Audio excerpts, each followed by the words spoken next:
प्रधानमंत्री जी ने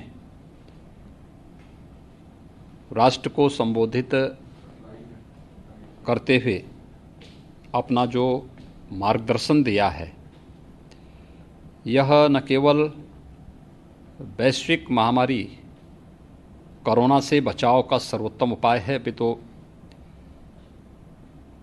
प्रत्येक नागरिक के जीवन में खुशहाली लाने का एक महत्वपूर्ण मार्गदर्शन भी है। हम आदरणीय प्रधानमंत्री जी के आभारी हैं, जिनका मार्गदर्शन निरंतर पूरे देश को और देश के 135 करोड़ लोगों को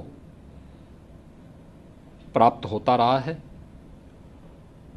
अनलॉक सेकंड की कार्रवाई के लिए प्रारंभ होने के पूर्व आदरणीय प्रधानमंत्री जी ने जो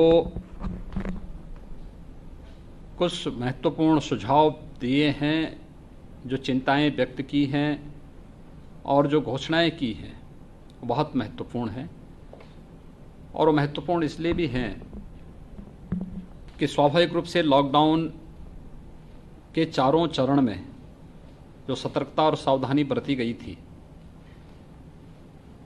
वह अनलॉक 1 के प्रारंभ होने के साथ निरंतर जारी रहनी चाहिए और सभी नागरिकों के हित में कोरोना की चेन को तोड़ने, इसके संक्रमण को हर हाल में रोकने के लिए वे सावधानियां बहुत महत्वपूर्ण हैं। चाहे वह 2 गज की दूरी, मास्क जरूरी, सैनिटाइजर हो या फिर बार बार स्वच्छ जल से हाथ धोने का कार्य। स्वच्छता का जीवन में क्या महत्व हो सकता है? स्वच्छ भारत मिशन के परिणाम ने देश और दुनिया को इसके प्रति पूरी तरह सोचने के लिए मजबूर किया है। इसी प्रकार से लॉकडाउन प्रारंभ होने के साथ गरीब कल्याण पैकेज में गरीबों के लिए जो घोषणाएं हुई, वह बहुत महत्वपूर्ण थी। 20 करोड़ महिलाओं को जनधन अकाउंट में धनराशि जाना। इसी प्रकार से प्रधानमंत्री किसान सम्मान निधि से आच्छादित होने वाले 9 करोड़ किसान को सीधे सीधे इस योजना का लाभ मिलना। वृद्धावस्था पेंशन, दिव्यांगजन पेंशन, निराश्रित महिला पेंशन धारकों को इस योजना का लाभ मिलना।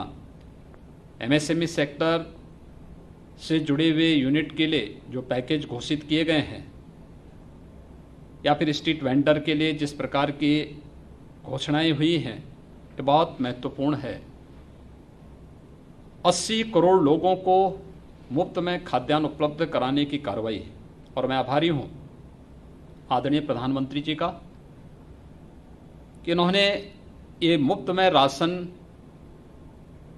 को आगामी 6 महीने के लिए बढ़ाया है और यह नवंबर 2020 तक 5 किलो चावल या 5 किलो गेहूं, 1 किलो दाल मुफ्त में राशन की यह व्यवस्था उन्होंने पर्व और त्योहारों को ध्यान में रख करके और आने वाले समय में आम जन की सुविधा को ध्यान में रख करके इसे बढ़ाया है। हम इसके लिए आभारी हैं। समय समय पर आदरणीय प्रधानमंत्री जी का मार्गदर्शन प्राप्त होता है। समय से लिए गए उनके निर्णय के कारण हमारा देश कोरोना संकट से बचा है और दुनिया के अंदर अगर हम तमाम अन्य देशों की तुलना में भारत के अंदर मृत्यु दर को देखते हैं तो स्वाभाविक रूप से एक संतुष्टि होती है। लेकिन जिन सावधानियों की ओर और जिस सतर्कता की ओर आदरणीय प्रधानमंत्री जी ने पूरे देश का ध्यान आकर्षित किया है, हम सबको उसका पालन करना चाहिए। उन सभी नियमों का पालन करके ही हम कोरोना की चेन को तोड़ने में सफल होंगे और उस व्यापक संक्रमण से दुनिया के जिस संक्रमण की चपेट में बड़े बड़े देश आए हैं, उस संक्रमण को रोकने में काफ़ी हद तक मदद मिलेगी। मैं आदरणीय प्रधानमंत्री जी का इस मार्गदर्शन के लिए और घोषणा के लिए एक बार फिर से उत्तर प्रदेश की 23 करोड़ जनता की ओर से हृदय से आभार व्यक्त करता हूँ।